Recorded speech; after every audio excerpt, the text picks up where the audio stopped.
Hello and welcome to CineMaine, where we look at films that are connected to Maine, whether they be set in Maine, filmed in Maine, or have any other loose connections to the state of Maine. With the launch of the HBO series Welcome to Derry being upon us, I figured it was time to look at the 2017 slasher film that the series is a prequel to, It, based on the Stephen King novel of the same name and directed by Andy Muschietti. In October 1988, the same month that the events in Donnie Darko took place, Bill Denborough's younger brother Georgie is killed by a supernatural entity that takes on the form of Pennywise, the dancing clown. The following summer, as more and more children start to go missing, and as Bill forms friendships with other kids at school who are also being terrorized, they make a pact to destroy Pennywise once and for all. When the movie first came out in 2017, it really took the world by storm, becoming not just one of the highest-grossing films of the year, but also the highest-grossing Stephen King adaptation of all time, the highest-grossing September release of all time, and is still the highest-grossing horror film overall. It also won the hearts of critics and audiences alike, becoming quite the cultural phenomenon, with this iteration of Pennywise being the subject of many memes as well as the occasional spoof, along with being compared to many other iconic slasher villains. The film's success also arguably kickstarted a renewed interest in film and television adaptations based off of King's works. One of many connections that this film has to Maine, aside from being based off of a novel from a Maine author, is of course its setting, the fictional town of Derry, Maine, which is part of a trinity of fictional Maine towns where numerous Stephen King stories are set. The other two being Castle Rock and Jerusalem's Lot. Though Derry had been previously referenced in novels such as The Running Man and Pet Sematary, it was the first story King ever wrote to be fully set in Derry, which he based off of Bangor, the city where King resides. So when I first saw this film in theaters on its opening weekend, there were definitely some parallels between Derry and Bangor that I was able to draw. The parallel they get the most right being the Paul Bunyan statue in Derry's town square, based off of the one located in downtown Bangor near the Cross Arena. This is shown during the section of the movie that takes place during the 4th of July parade. The ironic thing is that Derry's town square is supposed to be downtown Bangor, but I'm weirdly reminded more of downtown Dexter, where my grandparents used to live when I was really young. But either way, I can still tell that this is supposed to be Maine just by watching this scene. There's also the middle school that the main characters go to, which is only in one scene set on the last day of school before summer break. Though the school itself is never named, I wanna say that since Derry is supposed to be Bangor, that the school is either based off of William S. Cohen School or James F. Dowdy School.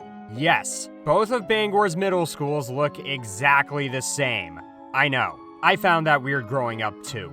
Ironically, neither the interior nor the exterior of this place remind me of either school. And I should know, I did go to one of these schools at that age. If anything, it reminds me more of the one that existed in Brewer when I was that age, but I'm getting ahead of myself. Another aspect of Bangor that is heavily referenced in this film is its water tower, aka the Thomas Hill standpipe.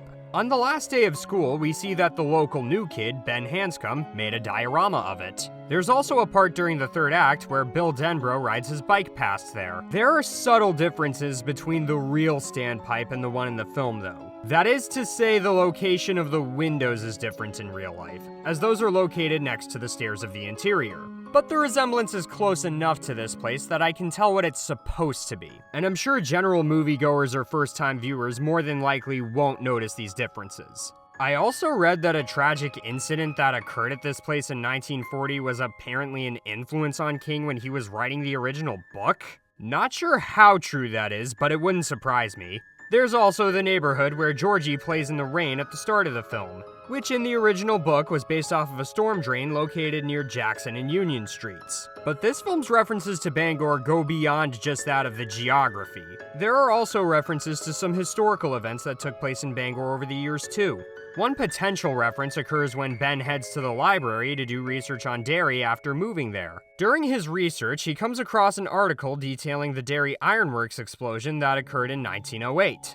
This could be a potential reference to the Great Fire of 1911, which lasted in Bangor from April 30th to May 1st. Though the casualties in that event were more related to destroyed buildings than lost lives in comparison to the Ironworks explosion.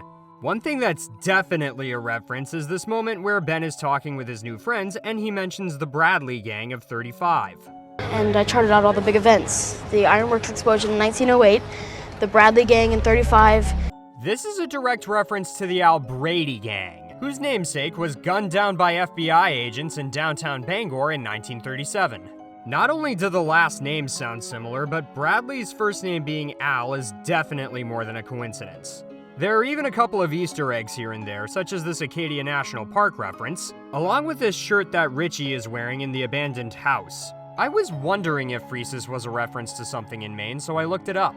Apparently, Freesis was a department store that existed in Bangor way before my time. Turns out it was actually Bangor's biggest department store until closing in the 80s. The building was located where the Maine Discovery Museum is today, along with an assisted living center that's also called Freesis, oddly enough. Though the entire film is set in Maine, most of it was filmed throughout numerous locations in Ontario, Canada, with the battle against Pennywise being filmed in Cincinnati, Ohio.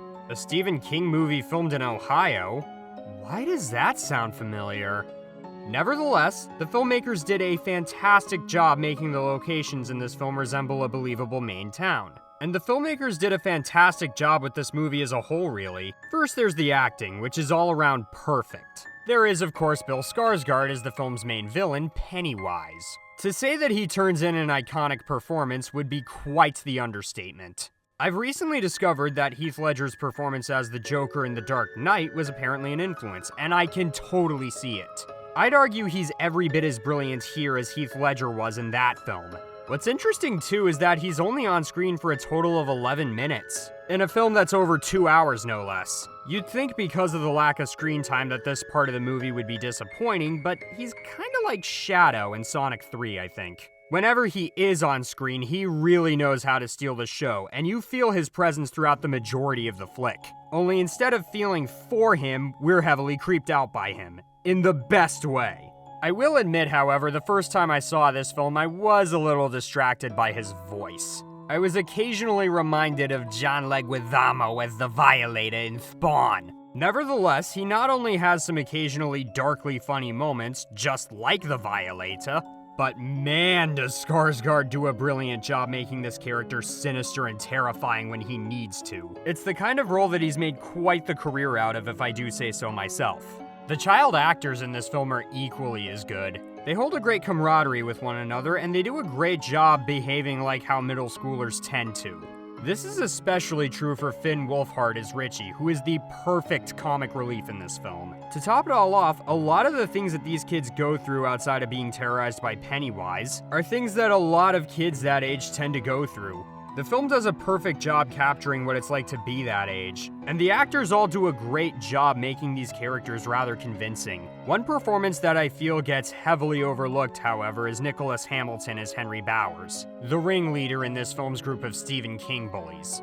This is a trope that we're all familiar with in Stephen King stories, and this is the film where the trope is done right. Usually the bullies in these stories are never portrayed as complex. They're just there to be the generic cookie-cutter bullies. Sometimes to the point where you'd swear they might be psychopaths if they weren't so one-dimensional. In this film, though, they really play up the fact that Henry genuinely is that psychotic. So much so that you can kinda tell that even the other bullies that hang out with him start to wonder if he's going too far in certain areas. This helps make his character feel more three-dimensional. Both the writing and Hamilton's performance do a great job at making you buy his character. Not to mention that it also showcases Hamilton's range. He does a great job at looking mean and psychotic, but also terrified and even pitiful at times. It's worth noting too that the film draws parallels between him and Beverly Marsh, in the sense that they both have abusive fathers. We see Henry's father beat him up at one point, and Bev's father, well, let's just say that he is incredibly creepy towards his daughter. I'll leave it at that. Which brings me to this film's scares. While this film can be extremely gory at times, like a lot of slasher films, one thing that helps this film stand out from other slasher flicks is that Pennywise knows how to scare the kids on a psychological level. Obviously, this isn't the first time we've seen this in a slasher film, but what makes this film particularly interesting is that all of the kids that come into contact with Pennywise have their own fears and insecurities they're coming to terms with. Something that Pennywise heavily exploits. Richie is scared of clowns, and Stan is scared of this painting at his local synagogue. whereas Bill and Beverly's fears are arguably more complex in comparison. Bill is still coming to terms with the death of his younger brother, and Beverly's endured some very disturbing abuse from her own father. But there's also Ben, who has to overcome the kids who keep bullying him, and Eddie, who has to overcome his extremely overprotective mother. This not only makes the bond that these kids share more believable, but it also shows that the film as a whole is really about overcoming fear. I never noticed that until revisiting this film quite recently, and I appreciated the fact that in order to stop Pennywise, the kids had to overcome their own general fears and insecurities in the process, which in a way kinda makes this a coming-of-age film as well as a psychological slasher. I also like the music in this film. On top of having a good musical score, a lot of the licensed tracks in the soundtrack are good too. The movie is set in 1989.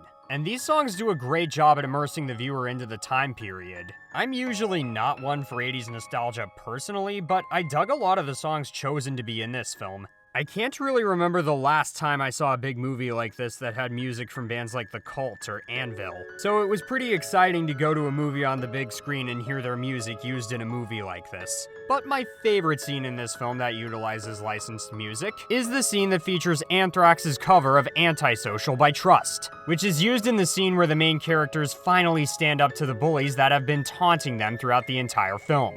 To say that the metal fan in me had a hard time containing my excitement when I saw this in theaters would be an understatement. It was also cool hearing them do this song live a year later when I saw them on tour with Slayer and Lamb of God. Also, whoa, children fighting! I can sell this! There are some other moments where music is used in ways that are kind of funny. Like when the kids go to visit Beverly, only to wind up helping her clean out blood that flooded her bathroom, and The Cure is playing in the background. Even though I like their music, the way it's used here is so darkly unfitting that I couldn't help but laugh at the absurdity of what I was watching. I guess you could say that this scene walked so that the monkey could run. The scene of Beverly discovering that Ben's a New Kids on the Block fan when they first meet is funny, but also kinda nice since they end up bonding over these guys. Even if this joke kinda plays out for a little too long. Which brings me to a few nitpicks.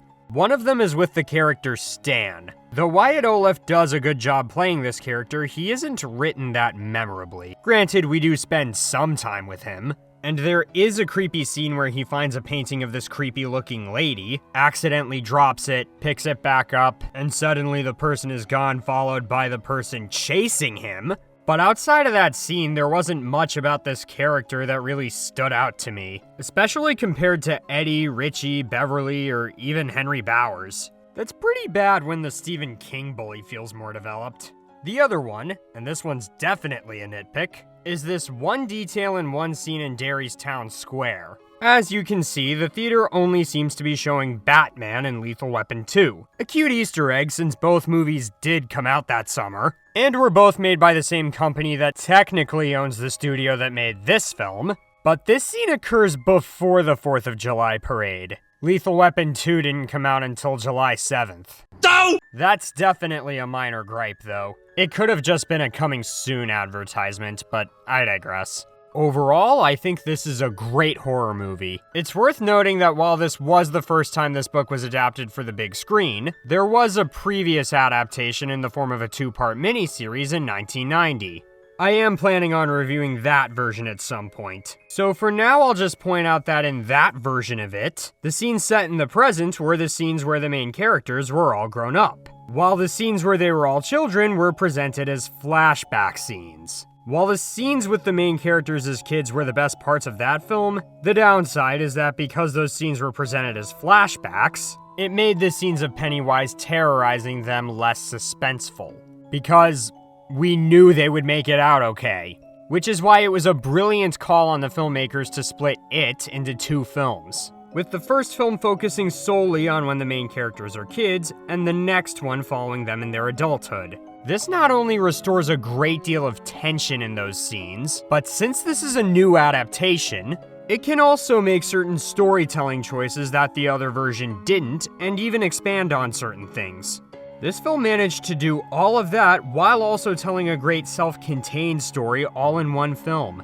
Of course, this film did get a sequel 2 years later covering the other half of the book. That sequel is even set up at the end of this film with a second title reveal referring to itself as It Chapter 1. A little odd since I've never heard anyone call this movie that, and as far as how I feel about that film, well, I'll elaborate more when the time comes for me to review it. Chapter 2. As far as this movie goes though, it is every bit as good now as it was when I first saw it, if not even better than I remember it.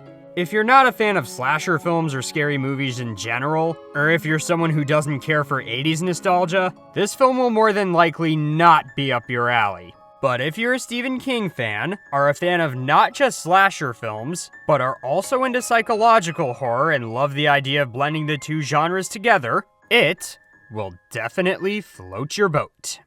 If you enjoyed this video, be sure to like and subscribe, and also be sure to check out CineMaine's website, and be on the lookout for future CineMaine content.